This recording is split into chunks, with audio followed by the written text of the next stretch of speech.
For months now, God has been prompting me to tell my son's story here. It's a sad one, but the hand of God, I think, is throughout it, and I hope that encourages some of you who may need that today. When we are going through trials, we need to remember God has plans, good plans for us, even though our current situation does not always look like that. God is good all the time, and all the time God is good. Jeremiah 29:11. For I know the thoughts I think toward you, saith the Lord, thoughts of peace and not of evil, to give you an expected end. This is Brandon James. He was born April 22nd, 1996, on his brother's second birthday. He was 2 pounds, 11 ounces, 12 weeks early. According to statistics, he should have had numerous problems. However, his only problem was his size. Born at Foothills Hospital, they moved him to Peter Lougheed within a couple of days, as he wasn't sick enough to be there. About 4 weeks later, he developed necrotizing enterocolitis, where a part of your bowel dies. He was too sick for surgery, and the doctor wasn't sure if he would make it through the night. Within 24 hours, he was 100% fine, and the doctor couldn't explain it. I didn't know God then, so I just thought we were lucky. But now I see that God's hand was on Brandon right from the very beginning. With many of God's stories, we need a little bit of background, so I need to veer off for a bit here. In 2006, I became a believer, and I was baptized on Thanksgiving 2007. My friend gave me a picture she took that day. There was a double rainbow over the church. There could be science explanations for this, but for me, I knew. October, no rain, not a usual recipe for rainbows. Since then, rainbows have held a bit more significance for me. I feel God was welcoming me into his kingdom. I worked in Olds for many years, and on my drive home one night, mid-2010, was the first of 2 times I heard God audibly speak to me. I had 3 sons, and we had been having a lot of struggles with Brandon's 16-year-old brother. God told me that there would be trouble with all of them, but that they were going to be okay. And trouble we sure did have. But from that day forward, though I had many bad times emotionally and mentally over the boys, I never despaired. God had told me that they would all be okay, so I never worried about them being found dead in a ditch. Isaiah 40:31. But they that wait upon the Lord shall renew their strength. They shall mount up with wings as eagles, and they shall run and not be weary, and they shall walk and not faint. Now back to Brandon.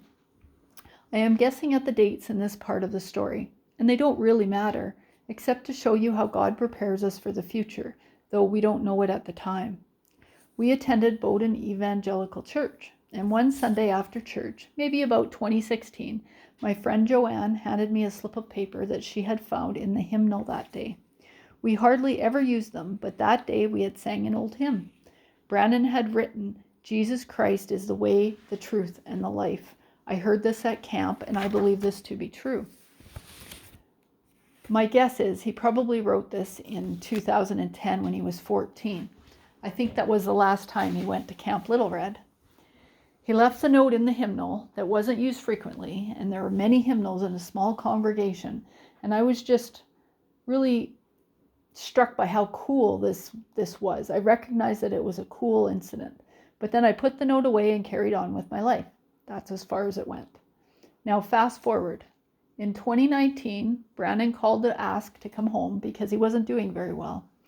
He was 23, and we weren't surprised. Cocaine was his problem. He had had short stints previously at home, but in the end, he always ran once help was organized. But this time, I thought he felt ready. So he came home, and we loved on him. But I don't think we fully comprehended the depths of his problem until Family Day 2020. Neither Carrie nor I had a lot of experience with cocaine use. He had told us he was going away to work on Friday, and on the Monday, I texted him to see when he would be back, and he said he was down in his room. When I went down, he was on the floor between the bed and the wall, and he had been there secretly the whole time. He had done cocaine the Thursday before, and the days after the coming down was agony for him. He would explain that he had living nightmares and paranoia. I just can't imagine how scary and difficult that was for him. But he finally acknowledged and asked for help. But it was COVID, so help was definitely not easy to find. We found him a doctor first who determined he was physically okay, did some brain scans and made sure there was no other problem we were dealing with. And later that spring, when he was having a particularly bad time, he agreed to go to the emergency room in Red Deer. And after sitting in a terribly depressing prisoner holding room for hours, he finally allowed the doctor that came to see him to admit him to the psych ward for 30 days. But not long after we left him that night, unbeknownst to us, they had been closing the psych ward in Red Deer and moving all patients to Ponoka because COVID. So immediately this, of course, upset Brandon because he had been lied to and he had trust issues. They wouldn't let him have his clothes, which was also a big deal, as he had been promised from the doctor that he could keep them before he agreed on the 30-day admission. And because of COVID, there was nothing to do in Ponoka. Everything was closed down. He was in a ward with people with very severe behavior problems, and that worsened his condition and freaked him out badly. It was a very bad time for him, not at all helpful, and we weren't allowed to see him because COVID. He came home at the end of April, and the first couple of weeks were rocky. Then he seemed to take a turn for the better. He had a girlfriend, and he may always have had, but we just became aware of her that June. Brandon was very private. He would hate this, that I was speaking about him. The period from mid-May to September mostly seemed okay, I think. He struggled to get and keep a job as masks were required, and he didn't want to do that. Not for the reasons we wouldn't, but because he felt subconscious. I'm a rebel, so that was my reason for not wearing them. I would take Brandon to the grocery store, and you remember the arrows that were on the floor? Well, I would always be going contrary to the arrows, and Brandon was embarrassed, so he would be in the next aisle following the arrows. Also, his friends were a big part of his life and their social life, and all their usual activities were shut down because COVID. That didn't help. His girlfriend was an oil field medic, and he spent most of August and into September with her. He got a job in September with an oil company and came home on Monday, September 14th for his orientation the next day. Carrie and I left for BC that next morning, and from what I have been able to piece together, he did do the orientation, and then he went to Calgary to pick his friend up from the airport, who was home for a couple of days from work. The friend had or got cocaine. That night or the next day, they partook, and Thursday, Brandon's mental state deteriorated as the day progressed. His girlfriend had been texting him, and she recognized this. Friday morning, she texted him suggestions to help him as she was away at work and couldn't just come. He called the doctor, but was told no appointments until the next week. He had a shower. His girlfriend had thought the positive ions of the water might help. He gambled, and not to offend anybody, but he looked at porn. He made a sandwich, an egg sandwich. He loved sandwiches, and he turned everything into one. He'd even put spaghetti between two pieces of bread. I think I understand that he was trying anything he could to give him some reason to live, just to give some little spark in him. But it didn't work, and about 11 a.m., he went to the garage and hung himself. His girlfriend had called the police for a wellness check, but they got there too late.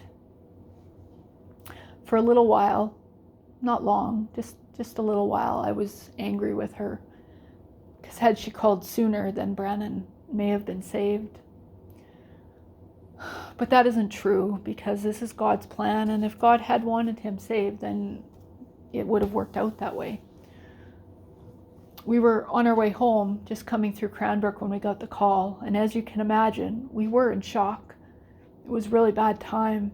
I remember getting close to the house, closer to Bowden, and I just was having a panic attack, and I was asking Carrie just to turn around. I didn't want to go home, just turn around. Carrie, I remember, had kept calling him in disbelief that this was real, leaving him messages on his phone. For a while, I was baffled why this had happened, because God had told me they would all be okay. But my son was dead. When I remembered the note in the hymnal, I understood that God's okay and my okay were not the same. That God's okay was better and his struggles were over. Excuse me. Now the end of the story. 10 days later, we had Brandon's memorial. And I wasn't going to have a COVID funeral because I'm a rebel. So thanks to James River Hall with the ask no questions, just show us your money. We didn't have to do that. I don't know how many came, but I think we set up 100 chairs and they just had to keep putting out more. People just kept coming. After the service, Brandon's friends came to me with hugs and confessions about their own suicidal struggles. One girl had even that morning had to talk herself out of it. And since then, I have come to some of them like a lifeline, I think. We text randomly, and I feel that I am safe because I'm kind of anonymous when they are struggling and need someone. I don't know this for sure, but I think they are alive because Brandon died. Maybe between that wake-up call and God's love through me, they are making it. You know, even that day, the police officer that took Brandon down was there. And he sat with me and talked with me. And I just prayed for him and the difficulty that must have been for him and the things that he saw. That really meant a lot that he did that. And you know, I had just put my name and number on the memorial card that we left out all over. No details.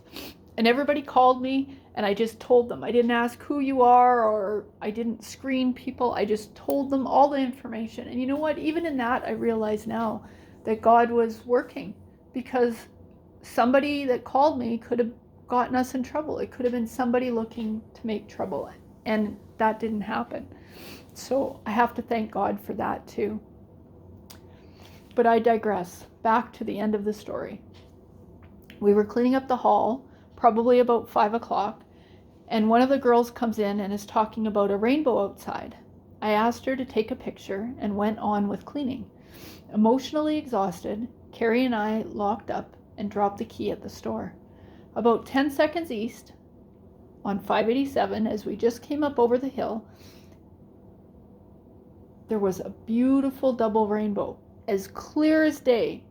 Just, I cannot explain how beautiful it was. The picture here, and I understand that you can't see it very well, but the picture here was at the hall. An hour later, we saw this other one, and it was much clearer.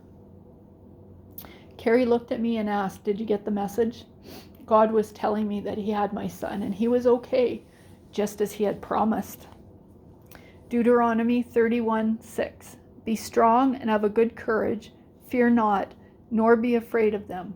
For the Lord thy God, he it is that doth go with thee. He will not fail thee, nor forsake thee. Nothing prepares you for the loss of a child, except something does. God. He lost his son too for a time at the end, and then they were reunited. And so shall I be with my Brandon one day. Romans 8:28.